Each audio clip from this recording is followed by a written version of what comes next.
warahmatullahi wabarakatuh. Perkenalkan, nama saya Rizky Anissa Arifin dengan NIM 71924430001. Di sini saya ada tugas dari mata kuliah Manajemen Bisnis Retail untuk merangkum semua materi pembelajaran selama satu semester. Nah, materi yang pertama yaitu adalah ruang lingkup manajemen bisnis retail. Bisnis retail adalah kegiatan usaha yang melibatkan transaksi penjualan barang atau jasa kepada konsumen dalam jumlah satuan maupun eceran untuk dikonsumsi pribadi dan tidak diperjualbelikan kembali. Nah, biasanya dari produsen atau pabrikan ke agen distributor, dan yang terakhir ini adalah kepada para retail. Roda dari bisnis eceran atau bisnis retail itu yang pertama dari strategi sisi bawah, di mana titik awal gerai itu berupa seperti kedai kecil gitu, warung kecil gitu.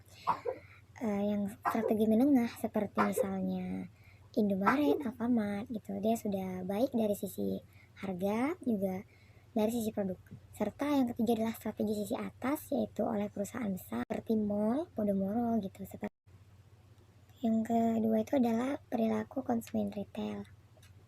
Nah, pengertian dari perilaku konsumen retail itu menurut pendapat Schiffman dan Kanuk tahun 1994 dalam bukunya yang berjudul Consumer Behavior menyatakan istilah perilaku konsumen merujuk pada perilaku yang diperlihatkan oleh konsumen dalam mencari, membeli, menggunakan, mengevaluasi, dan menghabiskan produk barang dan produk jasa yang mereka harapkan akan memuaskan kebutuhan mereka.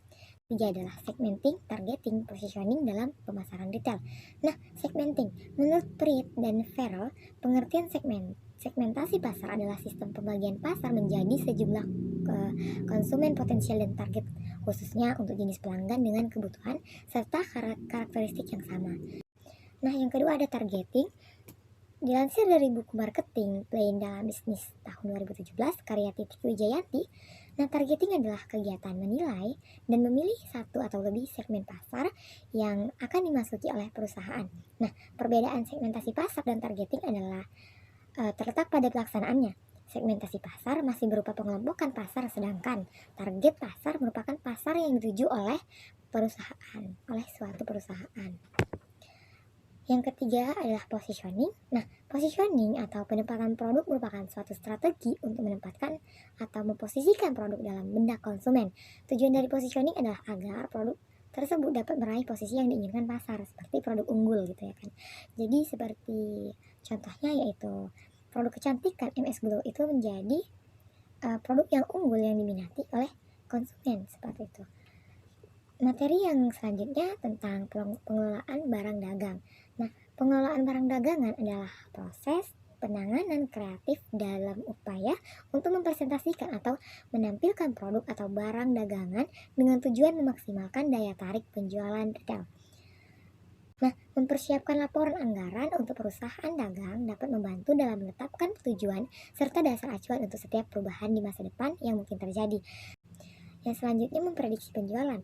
Nah, peramalan penjualan atau sales forecasting dalam bahasa Inggris adalah proses memperkirakan seperti apa penjualan bisnis kita nanti di masa depan. Nah, periode perkiraan penjualan bisnis ini bisa penjualan bulanan, triwulan, setengah tahun, atau tahunan. Nah, 4 jenis promosi yang bisa dicoba dalam bisnis besar maupun kecil yaitu yaitu promosi secara tradisional dengan menggunakan televisi dan radio. Promosi secara digital itu bisa berupa promosi dengan media sosial seperti Instagram, Facebook, YouTube, dan sejenisnya. Yang ketiga promosi langsung, yaitu promosi yang dilakukan oleh sales. Dan yang keempat adalah tenaga endorse. Jadi kita promosi dengan menggunakan jasa endorse. Materi yang selanjutnya tentang penetapan harga jual retail. Nah, yang pertama yaitu strategi penetapan harga. Ada beberapa cara yang bisa digunakan untuk menentukan harga jual suatu produk, yaitu yang pertama strategi penetapan harga berdasarkan biaya, yang kedua strategi penetapan harga berdasarkan kebutuhan atau keinginan, yang ketiga yaitu strategi penetapan harga berdasarkan persaingan. Yang selanjutnya strategi diskriminasi harga. Nah, strategi ini bisa dilakukan dengan menerapkan markdown. Alasan dilakukan markdown ini adalah untuk menghabiskan barang, biasanya dilakukan dengan cuci gudang. Yang selanjutnya pemberian kupon, yaitu diskon harga per item tertentu ketika kita beli di satu toko. Yang ketiga yaitu rabat. Nah, ini bagi pabrik, rabat ini merupakan potongan harga langsung kepada konsumen. Yang keempat itu harga bundle. Bundle atau price bundling adalah penawaran dua atau lebih produk atau jasa yang berbeda untuk penjualan atau obral pada suatu harga. Yang kelima adalah harga unit pengganda, yaitu atau multiple unit pricing, sama dengan harga bundle tetapi produk atau jasanya sama gitu. Materi yang selanjutnya yaitu kegiatan operasional toko retail. Ada beberapa persiapan yang bisa dilakukan sebelum memulai kegiatan operasional toko retail menurut Atikna Rahmat tahun 2019, yaitu membuat rencana bisnis yang resmi, menentukan keunikan dan memilih produk retail. Yang ketiga, menentukan lokasi toko retail, memilih dan mengolah supplier retail, dan memilih dan menginstal aplikasi POS atau point of sale bagi pembisnis retail. Aktivitas harian kegiatan operasional toko. Nah, aktivitas operasional atau kegiatan operasi adalah berbagai fungsi perusahaan seperti memproduksi, menjual, atau memasarkan produk atau barangnya. Ini adalah kegiatan operasional harian yang dilakukan bisnis dalam upaya untuk menjual produk, menuai keuntungan, dan mempertahankan bisnis di atas tanah secara umum. Namun, banyak aktivitas operasi juga menyebabkan biaya operasional yang besar. Oleh karena itu, aktivitas operasi dapat menghasilkan pendapatan operasi dan beban operasi. Materi yang selanjutnya yaitu analisis peluang pemasaran retail. Nah, peluang pemasaran adalah peluang bagi peritel untuk meningkatkan penjualan dan sekaligus laba dengan cara-cara yang secara umum memuaskan konsumen. Nah, biasanya dikaji dengan metode SWOT yang populer yang menghasilkan pengamatan yang akurat tentang peluang-peluang pasar atau pemasaran. Nah, biasanya peritel sebagai perusahaan dalam upaya meningkatkan penjualan melakukan promosi yang gencar, menambah produk baru, membuka gerai baru, menaikkan harga atau menekankan biaya, atau cara-cara lain yang merenovasi gerai. Banyak perusahaan Indonesia yang melakukan praktik pemasaran dengan meniru apa yang dilakukan pesaing yang sukses dengan praktik pemasarannya. Praktik itu bisa berupa penciptaan produk baru, misalnya tas model terbaru, pemakaian merek yang mirip dengan merek produk top, misalnya Adidas yang ditiru dengan Sadidas. Itu informasi internal dan eksternal. Nah, data eksternal memuat belanja oleh konsumen setiap harinya, produk apa saja yang banyak dibeli, dan sebagainya. Sedangkan sumber informasi eksternal itu didapat dengan cara marketing intelligence atau mencari informasi sehari-hari tentang lingkungan pemasaran. Yang kedua, competitive intelligence atau berkaitan dengan studi tentang para pesaing, yaitu tentang produk, fitur, harga, dan lain-lain. Yang ketiga itu riset pasar, adalah cara memperoleh informasi tentang konsumen, yaitu tentang kebiasaan, keinginan, dan gaya hidup yang mempengaruhi pola belanja mereka. Kondisi usaha dan kinerja pedagang pasar tradisional menunjukkan penurunan setelah beroperasinya beberapa retail modern. Ini diantaranya menyangkut kinerja, aset, omset, perputaran barang dagangan, dan margin harga. Materi yang selanjutnya yaitu pengembangan retail atau marketing mix. Pengembangan retail marketing mix.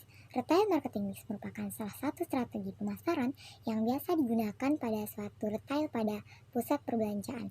Nah, menurut Ma'ruf tahun 2005 mengemukakan bahwa suatu keputusan pembelian konsumen pada sebuah retail akan dipengaruhi oleh lokasi, merchandise, pricing, periklanan, promosi, atmosfer dalam gerai, dan retail service. Dengan marketing mix, maka dapat dianalisa produk seperti apa yang sekarang diinginkan oleh konsumen, sehingga dalam pembuatan produk nantinya dapat menimbulkan keputusan pembelian oleh konsumen untuk membeli produk tersebut. 6 elemen retail mix untuk manajemen bisnis retail yang lebih baik, yaitu pertama lokasi, kedua produknya, yang ketiga harga, yang keempat orang atau sumber daya manusianya, yang kelima presentasi, dan yang keenam itu promosi. Materi selanjutnya tentang merencanakan marketing mix. Promosi, yang pertama itu promosi. Promosi yang efektif adalah bagian penting dari setiap bisnis yang sukses. Namun ini merupakan perjuangan berkelanjutan bagi banyak perusahaan. Menggunakan elemen promotion mix yang tepat dalam strategi pemasaran dapat membantu perusahaan untuk mendorong penjualan, mendapatkan audiens, dan lebih menonjol di antara kompetitor bisnis. Selanjutnya, suasana atmosfer dalam gerai. Itu berperan penting untuk memikat pembeli, membuat nyaman mereka dalam memilih barang belanjaan, dan mengingatkan mereka produk apa yang perlu dimiliki, baik untuk keperluan pribadi maupun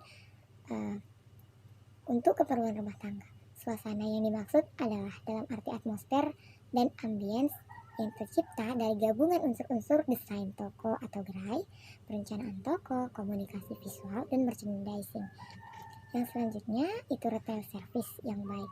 Nah, retail service yang baik adalah di mana seorang pelanggan tertarik untuk mengunjungi, merasa nyaman, melakukan pembelian, dan mendapatkan semua produk yang dibutuhkan maupun diinginkan dengan mendapatkan pelayanan yang bagus, serta pelanggan merasa puas dan mau melakukan pembelian ulang di retail tersebut.